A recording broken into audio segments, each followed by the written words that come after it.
দিনটা ছিল 14ই ফেব্রুয়ারি। আমরা রেডি হয়ে কারাকোট্টম স্টেশনে পৌঁছে গেছি। আমরা কেরালা ইউনিভার্সিটির গেস্ট হাউসে কারিয়াকট্টমে থাকতাম।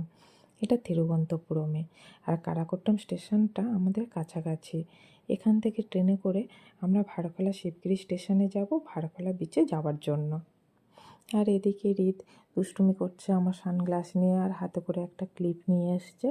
ওটা কিছুতেই কাউকে দিচ্ছে না, ওটা নিয়ে ও খেলনা হিসেবে দুষ্টুমিই করে যাচ্ছে। আর এদিকে স্টেশন পুরো ফাঁকা। ওই সময়ে দুপুরবেলা প্রচণ্ড রোদ গরম ছিল, লোকজন তেমন একটা নেই।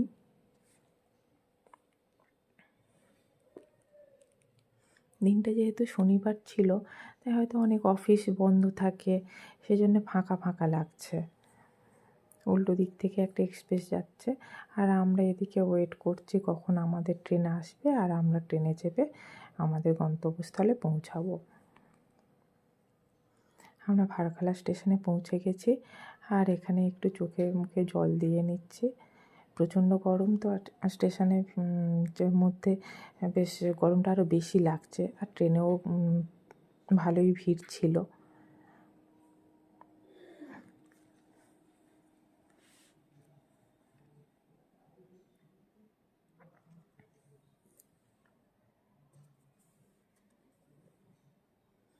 এখন আমরা স্টেশন থেকে বেরিয়ে যাব, বেরিয়ে একটা অটো ধরতে হবে। তবে ভারখালা স্টেশন থেকে ভারখালা বিচটা অটো করে যেতে হয়, এমন কিছু কাছে না আবার দূরেও না। তবে এখানে আপনার 20 মিনিট মতো লাগবে। যেহেতু রাস্তাতে কোনো জ্যাম ছিল না, তাই আমাদের অনেকটা কম সময় লেগেছিলো। এবার জ্যাম থাকলে সেটা আবার একটু বেশি সময় লাগতে পারে। তবে এখানে অটো অ্যাভেলেবেল থাকে, স্টেশনের বাইরেই আছে। এছাড়াও আপনারা ক্যাব বুক করে নিতে পারেন, যার যেমন সুবিধা।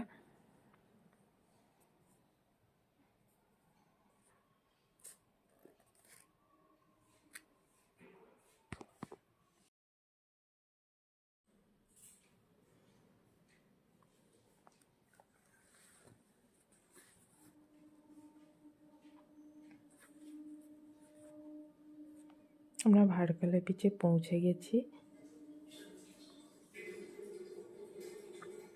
এবং সামনে যে এত সুন্দর একটা দৃশ্য দেখে চোখটা পুরো জুড়িয়ে গেল, যে এত কষ্ট করে আসা মনে হলো যেন সত্যি সার্থক হলো। কেরালার অন্যতম বিখ্যাত আন্তর্জাতিক সমুদ্র সৈকত, যেটা ভারকালা বিচ, ভারকালা শহরেই অবস্থিত।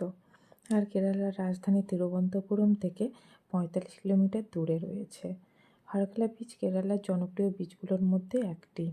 এখানে অনেক ক্যাফে, সি ফুড রেস্টুরেন্ট, দোকান, যোগা ও আয়ুর্বেদ চিকিৎসা কেন্দ্র আছে। বিদেশি পর্যটকদের ভিড় অনেক বেশি, তাই এখানে জিনিসপত্রের দাম, খাবারের দাম অনেক বেশি। মনে হয় এরা যেন সব ডলারেই ধরে রেখেছে। কিন্তু আমাদের পক্ষে তো এরকমভাবে ডলারে হিসেব করাটা আমরা বাঙালিরা ঠিক পারি না। তাই এখানে ভেজ থালির দামই 500 টাকা। তবে ক্যাফে মোহন রেস্টুরেন্টে খাবারের দাম অনেকটাই কম। কেরালা স্পেশাল লোকাল ভেজ থালি 150 টাকা, আর নন ভেজ থালি 250 টাকা। আমরা দুটো ভেজ থালি আর একটা নন ভেজ থালি নিয়েছিলাম। নন ভেজ থালিতে সমুদ্রের 2 ধরনের মাছ ভাজা ছিল। যারা সামুদ্রিক মাছ ভালোবাসেন তারা অবশ্যই ট্রাই করবেন। এবং এখানে মানে খাবার দাবারও যথেষ্ট ভালো। আর আশেপাশে সমস্ত কিছু মানে ভালো, আপনি খেতে পারবেন, হাইজিনিক আছে।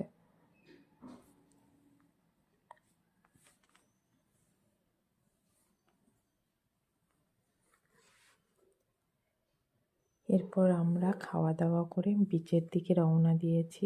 বিচের দিকে যাওয়ার জন্য অনেকগুলো পথ আছে, কিন্তু আমরা ঠিকঠাক পথ পাইনি। তারপর দেখলাম যে লোকজন এখান থেকে নামছে, তাই আমরাও এভাবে নামছি।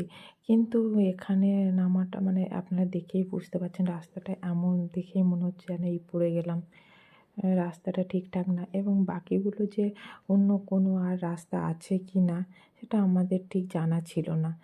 তবে আমরা তারপরে নেমে যে অনেকটা হেঁটেছিলাম উপরে ওঠার জন্যে, পরে আমরা সেরকম কোনো রাস্তা কিন্তু খুঁজে পাইনি। সময়ের অভাবে আমরা বিকেলে গিয়েছিলাম, তবে আপনাদের পক্ষে সম্ভব হলে সকালে যাবেন। প্রথমে ভারকালা স্টেশনে নেমে আপনারা কাপ্পিল বিচে যেতে পারেন।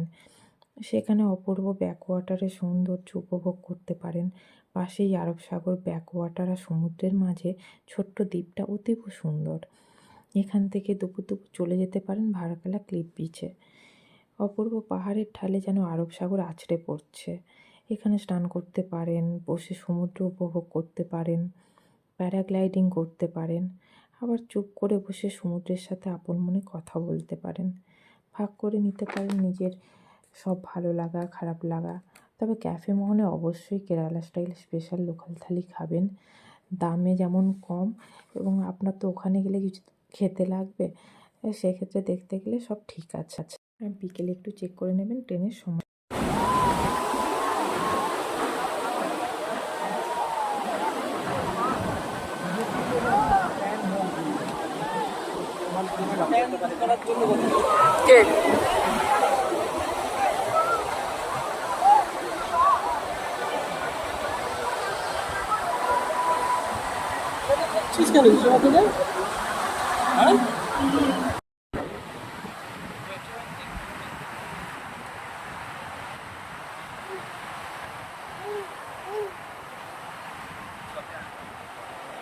রবিশঙ্কর কুমার।